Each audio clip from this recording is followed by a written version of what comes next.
பெருமானுக்கு மிகவும் உகந்த நாள் இந்த சோமவாரம். திங்கட்கிழமையில் விரதம் இருப்பதால் வாழ்வில் நிம்மதியும் பரிபூரண சிவ அருளும் கிடைக்கும். அதிகாலை பிரம்ம முகூர்த்தத்தில் எழுந்து நீராட வேண்டும். உடல் தூய்மையோடு மன தூய்மையும் இந்த விரதத்திற்கு மிக அவசியம். குளித்து முடித்த பின் நெற்றியில் திருநீறு அணிந்து சிவ சிந்தனையை தொடங்க வேண்டும். சிவ சிவ என்று மனதிற்குள் சொல்லுங்கள்.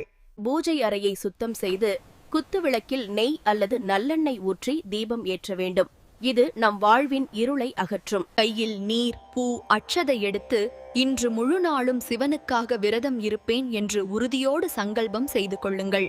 சந்திரன் தனது சாபம் நீங்க சிவபெருமானை வழிபட்ட நன்னாளே சோமவாரம். சந்திரனை தன் தலையில் சூடி சிவபெருமான் அருள்பாலித்தார். எந்த ஒரு பூஜையையும் முழுமுதற் கடவுளான விநாயகரை வணங்கியே தொடங்க வேண்டும்.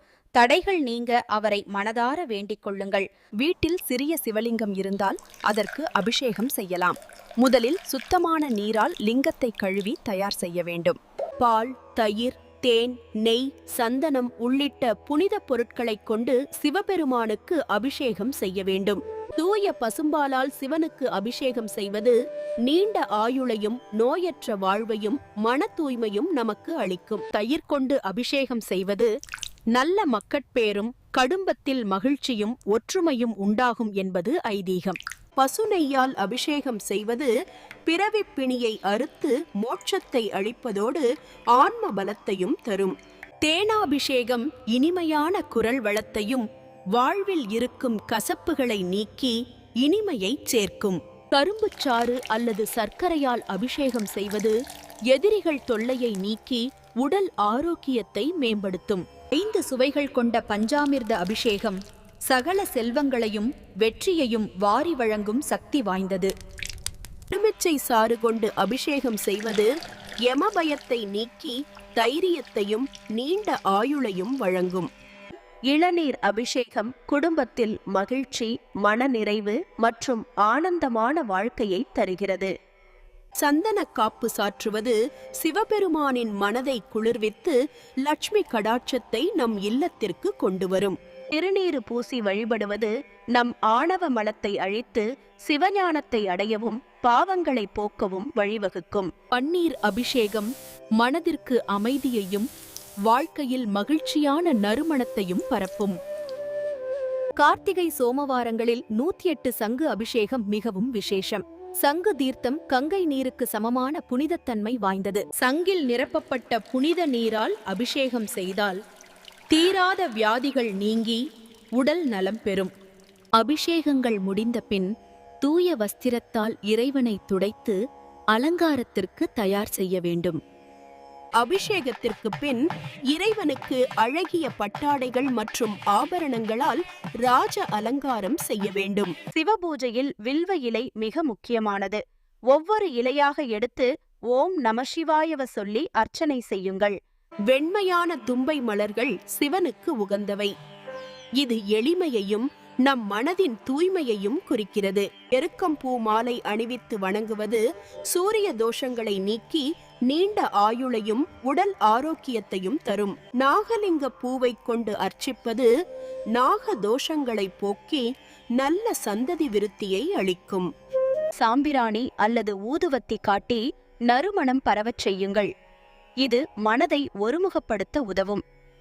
கற்பூர தீபாராதனை காட்டி இறைவனை வழிபட வேண்டும். ஜோதி வடிவில் இறைவனை தரிசிப்பது சிறப்பு.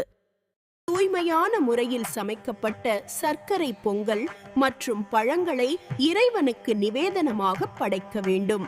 உடல்நிலை அனுமதிப்பவர்கள் தண்ணீர் மட்டும் குடித்து விரதம் இருக்கலாம். மற்றவர்கள் பால், பழங்கள் எடுத்துக்கொள்ளலாம். சிவபுராணம் அல்லது திருவாசகம் போன்ற புனித நூல்களை படிப்பது மன அமைதியை தருகிறது. நாள் முழுவதும் ஓம் நமசிவாய என்ற பஞ்சாட்சர மந்திரத்தை மனதில் உச்சரித்துக் கொண்டே இருக்க வேண்டும். மாலை வேளையில் அருகில் உள்ள சிவன் கோவிலுக்கு செல்ல வேண்டும். இது விரதத்தின் முக்கியமான பகுதி. கோவிலுக்குள் நுழைந்த பிறகு கொடிமரத்தை வணங்கி விழுந்து வணங்கி பின்னர் உள்ளே செல்ல வேண்டும். முதலில் நந்தியை வணங்க வேண்டும். சிவபெருமானின் வாகனமான நந்தி தேவரிடம் அனுமதி பெற்றே சிவனை தரிசிக்க வேண்டும். சிவாலயத்தில் சோமசூத்திர பிரதட்சணம் செய்வது சிறப்பு. கோமுகியை தாண்டாமல் நந்தியிடமிருந்து சண்டிகேஸ்வரர் வரை சென்று வரும் முறை இது. நந்தியின் 2 கொம்புகளுக்கு நடுவே சிவபெருமானை தரிசிப்பது கோடி புண்ணியத்தை தரும். மாலை 4:30 மணி முதல் 6 மணி வரை பிரதோஷ காலம் என்றால் சிவனை தரிசிப்பது மிகவும் விசேஷமானது. கோவிலில் விளக்கு ஏற்றுவது மிகவும் விசேஷம். நம் வாழ்வின் இருளை போக்கி ஒளி ஏற்றும் செயல் இது. கற்பகிரகத்தில் நடைபெறும் தீபாராதனையை கண்ணாரக் காணுங்கள். சிவனின் அருள் ஜோதி வடிவில் உங்களுக்கு கிடைக்கும். இரவு வானில் நட்சத்திரம் அல்லது சந்திரனை தரிசித்த பின்னரே விரதத்தை நிறைவு செய்ய வேண்டும். கோமாதா பூஜை அல்லது பசுவுக்கு அகத்திக்கீரை கொடுப்பது நம் முன்னோர்களின் ஆசியையும் சிவ அருளையையும் பெற்றுத்தரும். சிவத்தொண்டு என்பது உயிர்களுக்கு உதவுவதே. இன்று உங்களால் முடிந்த அன்னதானம் அல்லது உதவியை செய்யுங்கள். இறைவனுக்கு படைத்த பிரசாதத்தை உண்டு விரதத்தை நிறைவு செய்யலாம். மற்றவர்களுக்கு உணவு அளித்த பின் உண்பது சிறப்பு. இந்த விரதத்தை கடைபிடிப்பதால் திருமண தத்தாடைகள் நீங்கும். பிரிந்த தம்பதிகள் ஒன்று சேர்வார்கள். சந்திரனின் அருளால் தீராத நோய்கள் குணமாகும். உடல் வலிமையும் நீண்ட ஆயுளும் பெறப்படும். கடன் தொல்லையில் இருந்து விடுபடவும் செல்வ வளம் பெருகவும் இந்த சோமவார விரதம் கைமேல் பலன் தரும். இந்த சோமவார விரதத்தால் குடும்ப ஒற்றுமை ஓங்கும். எங்கும் சிவம், எதிலும் சிவம். ஓம் நம சிவாய. திருச்சிற்றம்பலம்.